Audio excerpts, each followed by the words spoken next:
दोस्तों नमस्कार। आशा है कि आप अच्छे होंगे। मैं हूं एक लेखक। ये मेरी किताब है, इसको खरीदिए आप। विनमस फैंक्स ऑफ कोबरा।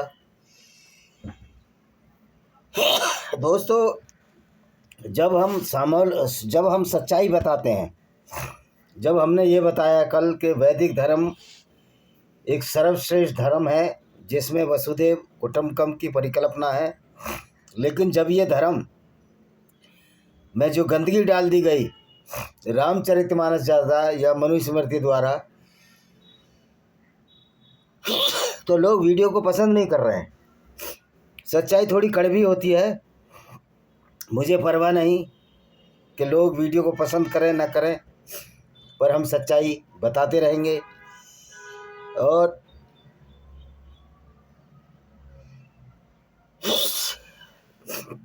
आप भी सच्चाई को देखते रहें तो आप समझ जाएंगे कि हमने जो बोला वो सही बोला।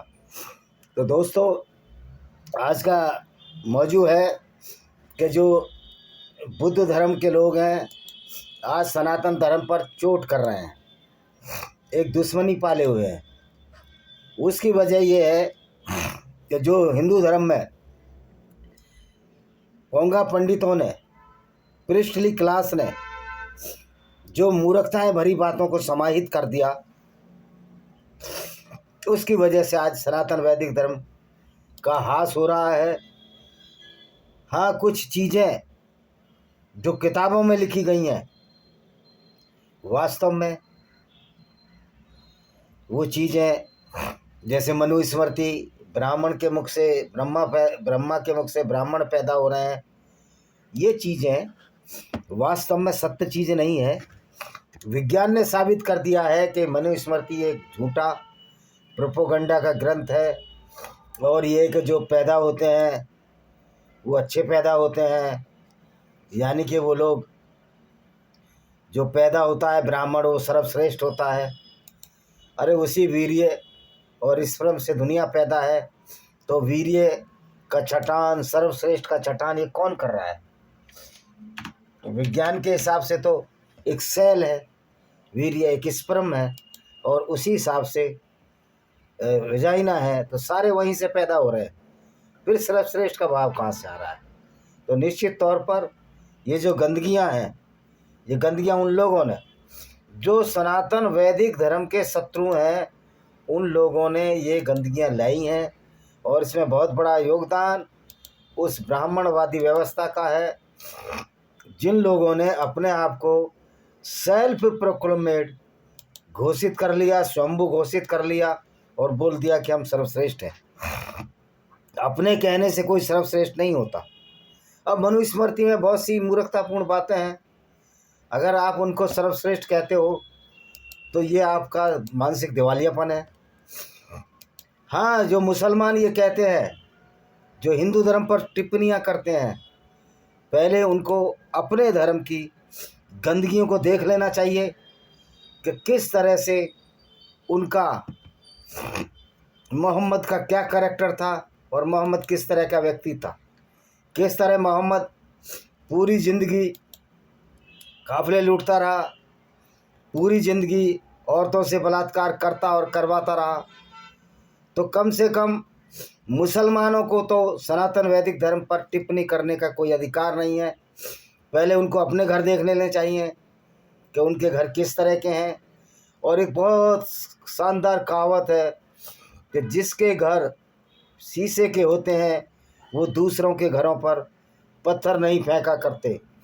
लेकिन सवाल ये है कि बौद्ध मत को मानने वाले सनातन वैदिक धर्म की जो गंदगी जो ब्राह्मणों द्वारा ला दी गई है, जो किसी भी तरह से स्वीकार्य नहीं है, उस पर तो टिप्पणियां करते हैं, लेकिन जहां इस्लाम की बात आती है वहां चुप हो जाते हैं। राजकुमार भाटी जैसा व्यक्ति मोहम्मद को एक अच्छा व्यक्ति बनाता है, उसकी तारीफ करता है, जो कि एक बलात्कारी और एक लुटेरा था, जो कि पूरी ज़िंदगी काफ़िले लूटता रहा, पूरी ज़िंदगी लोगों को कत्ल करता रहा और झूठ बोलता रहा कि एक अल्लाह का पैगाम है कुरान। अल्लाह के पैगाम में इस तरह की बातें कि अपनी पुत्रवधू से भी शादी करता रहा और उसने अपने दत्तक पुत्र जैनब जैद बिन हरीत, जिसकी पत्नी जैनब थी, जो कि उसकी चचेरी बहन भी थी, उससे भी शादी करता रहा और अपनी सगी चाची के सबके साथ उसने बलात्कार किया, क्योंकि उसकी चाची अबू तालिब की पत्नी मुसलमान नहीं थी। तो इस तरह की बातें जब बुद्धिस्ट लोग पाखंड का विरोध करते हैं तो यहाँ उनकी कलम मौन हो जाती है, वहाँ उनकी वाणी मौन हो जाती है। जबकि वास्तविकता यह है कि अगर आप रैशनल है, तर्कवादी हैं, तो अब सब धर्मों में जो भी कुरीतियाँ हैं उनका विरोध करना चाहिए। तो इसलिए जो बुद्धिज़्म का जो चिराग लिए ढूंढते हैं, दिया लिए घूमते हैं, प्रकाश लिए घूमते हैं, उनको ये समझ में आना चाहिए कि हर कल्ट इंसानों द्वारा चलाया गया है और हर कल्ट में कुछ ना कुछ कमियां हैं। और जब कुछ ना कुछ कमियां हैं तो फिर उनकी भी आलोचना करनी चाहिए, लेकिन ये कभी आलोचना नहीं करेंगे। जहाँ सनातन वैदिक धर्म प्रकृति पूजा को महत्व देता है, भाई आप प्रकृति पूजा करेंगे, पत्थर की पूजा करेंगे, तो पत्थर में आप रहते हैं, मकान बनाते हैं, तो वहाँ ये जो सनातन वैदिक धर्म है ये एक व्यवस्था थी, किस तरह जीवन यापन किया जाए। जब इसी व्यवस्था को कुछ पंडे और पुजारियों ने खराब कर दिया, उसको विकृत रूप दे दिया, जब ब्रह्मा के मुख से ब्राह्मण पैदा होने लगा, क्षत्रिय भुजाओं से पैदा होने लगा, तो निश्चित तौर पर दूसरे लोगों ने इसकी आलोचना शुरू कर दी। और अभी भी कुछ ऐसे मूर्ख हैं जो मनुस्मृति पर विश्वास करते हैं, और मैं 15 और 85 के किसी भी सिद्धांत में विश्वास नहीं करता हूँ, ये भी सब हमारे द्वारा बनाए हुए हैं। तो वास्तविकता ये है, जब वसुदेव कुटुंबकम की परिकल्पना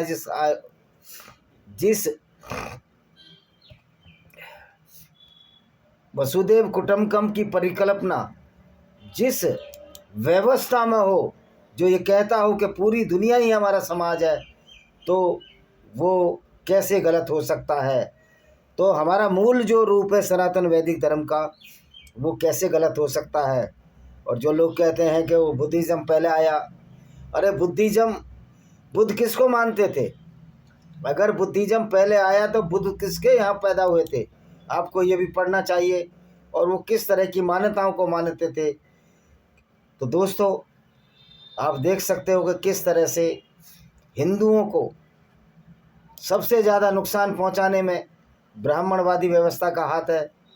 ब्राह्मणवादी व्यवस्था, ब्राह्मणों की मैं खिलाफत नहीं कर रहा हूँ, क्योंकि वैसे भी कर्म के हिसाब से कोई जाति थी, जन्म के हिसाब से तो कोई जाति नहीं थी।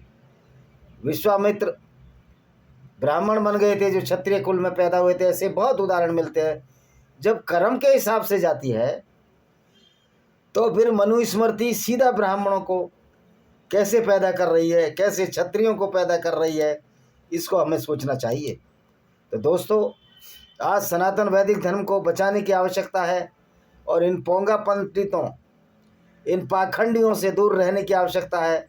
सनातन धर्म का एक ही सिद्धांत सनातन धर्म को ऊंचाइयों पर ले जा सकता है, और वो सिद्धांत है वसुदेव कुटुंबकम और प्रकृति की पूजा। क्योंकि प्रकृति एक वरदान है।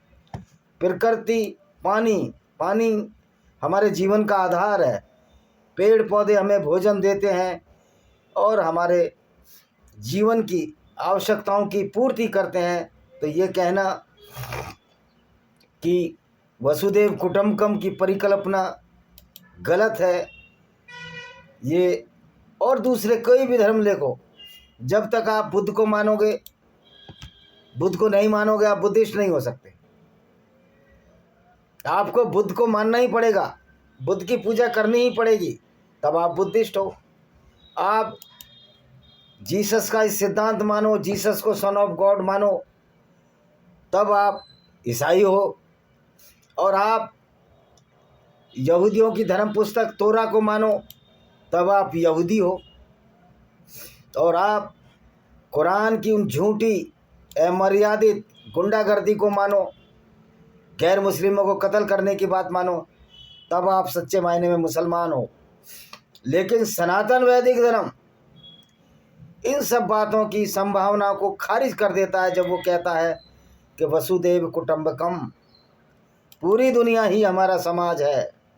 आज जो भी लोग वसुदेव कुटुंबकम की परिकल्पना को नहीं मानते और मनुस्मृति के हिसाब से आचरण करते हैं, किसी को सर्वश्रेष्ठ मानते हैं, सही मायने में वो नीच प्रवृत्ति के लोग हैं, राक्षसी प्रवृत्ति के लोग हैं, और वो ही हिंदू धर्म के सबसे बड़े शत्रु हैं।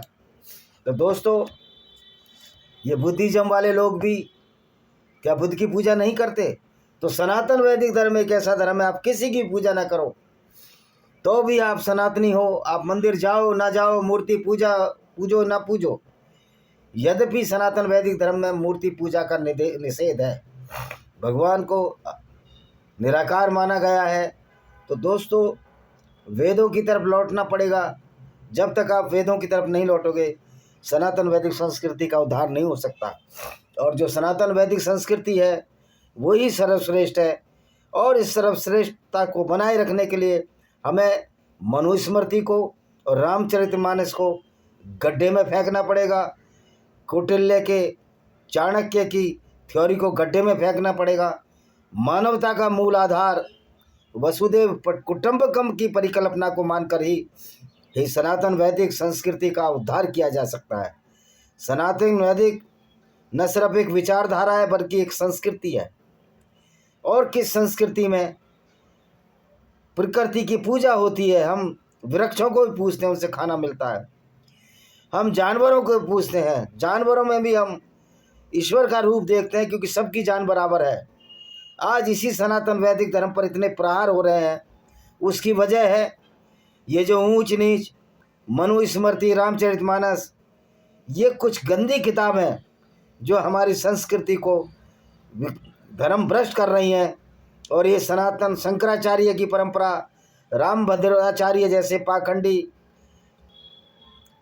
धीरेन्द्र शास्त्री जैसा एक अनपढ़ व्यक्ति जो पूरी दुनिया को, जिसको बागेश्वर धाम कहते हैं, बेवकूफ़ बना रहा है, इन पाखंडियों का जब तक हम बहिष्कार नहीं करेंगे, सनातन वैदिक संस्कृति उठ नहीं सकती।